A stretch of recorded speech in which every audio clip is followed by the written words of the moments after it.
exchange rate and known as managed float or dirty float. What we mean through this is that it is the combination of both free floating exchange rate and fixed exchange rate. So what we mean through this is that the market forces will let market forces to operate as well. Similarly, government also maintains an upper and lower boundaries, will not let exchange rate to devalue less than certain amount. Similarly, government will not allow exchange rate to revalue more than this amount. So what government does is that the government sets an upper and lower boundaries for bands.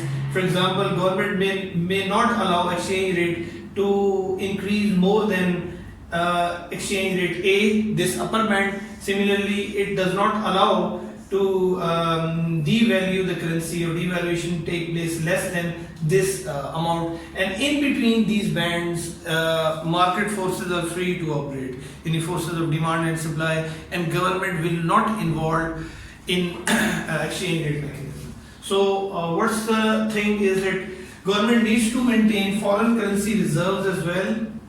So foreign exchange reserves are also maintained by the government, and market forces of demand and supply are also there. So market forces of demand and supply are also there. Now let's assume how this will work. For example, if demand for currency increases and it crosses the upper limit, for example, once again, same reasons, demand for currency may increase, maybe because interest rates are higher in the domestic economy, so more people are investing in Pakistan, more FDIs are coming. The country has increased its competitiveness due to low rate of inflation, maybe better, any other factor. So what happens? Speculators are behaving that the currency is likely to increase in its value, so they will be buying more of currency. As a result, for example, the currency, let's suppose demand for currency increases and it crosses the upper band, for example this much, T2. Now what happens?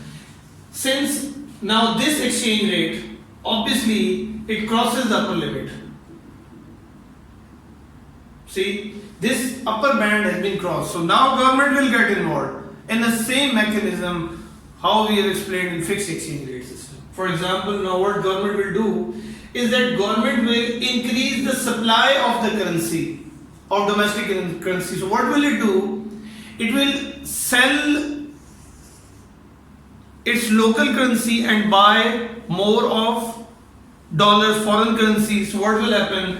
Foreign exchange reserves will increase, and as a result, since the central bank is involved in increasing the supply of domestic currency, so what will happen? That supply for Pakistani rupee will increase, and as a result, let's suppose supply curve shifts to right. For example, this much, S2. And now you see this is the exchange rate that is being established. And once again, now this exchange rate is within these bands, so what will happen? That government will let market forces to operate, will not involve. Once in between these bands, government will not involve, central bank will not be involved in buying or selling of the currencies. Once these limits are crossed, then they will get involved. So this is the case, I already explained that how will government manage exchange rate if it crosses the upper band due to increase in demand for the currency. In the other video, I am going to explain how due to increase in supply, let's suppose if currency depreciates and crosses the lower limit, then what will happen and how government is going to get involved. Now let's analyze the other case. Let's suppose the supply of currency has increased due to the same mentioned factor. We have already discussed those factors. Maybe interest rates are decreasing, so it's not a lucrative opportunity to invest in the local country, so foreigners will invest less. Similarly, the domestic producer, the domestic people, they will invest in the financial markets abroad in search of better return, in search of better interest rates. Similarly, The other reason, I've already explained that as well. Speculators, they are anticipating that in future the value of rupee is about to fall. So what will happen, that people will start selling the rupees, and as a result the supply of rupee might increase. Similarly, there could be other reason, that the loss of competitiveness, that our domestic firms are losing their competitiveness, so they are moving outside, maybe to India, China, there are so many other, Bangladesh, they are moving because in search of economies of scale or in search of better lucrative opportunities. So what happens, that all these factors have increased, as a result the supply of currency has increased, so supply of rupee has increased. So what happens, if this supply increases and it crosses the lower boundary, what we have said, the lower band, then government will get involved. And how will government get involved? Let's discuss those. For example, if supply has increased to this much, and we know this exchange rate which is established now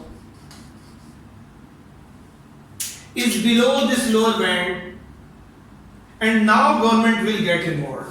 And how government, when I'm talking about the government getting involved, this means the central bank or the state bank of the country that is getting involved. So how will it get involved? That now state bank will try to increase the demand for Pakistani rupee or the demand for local currency. So what will happen, that let's suppose demand has increased from this to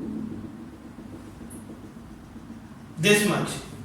And how can central bank do that? How will I increase the demand for my currency, or how will a central bank increase the demand of rupee? Is that they will buy more of rupee from the international market, and they'll sell dollars from where? What they will maintain in form of foreign currency exchange, foreign exchange reserves. So what will happen, that foreign exchange reserves will decline, and as a result from those that decline is taking place because you have taken money out of the foreign exchange reserves and you have bought your own currency from international market, and as a result the demand for our own currency will increase.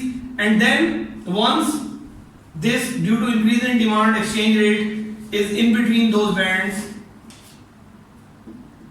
for example this much, then government will let this exchange rate to operate, will let market forces to operate, because once in between bands, if exchange rate is fluctuating, government will not get involved. So this is the case. So these two diagrams you can explain in papers. If let's suppose the question comes how exchange rate is determined through free floating or managed float or dirty float. I'm going to upload a separate videos on level marking and tricks and techniques which you find very useful inshallah in paper, but this is how you explain. Thank you very much.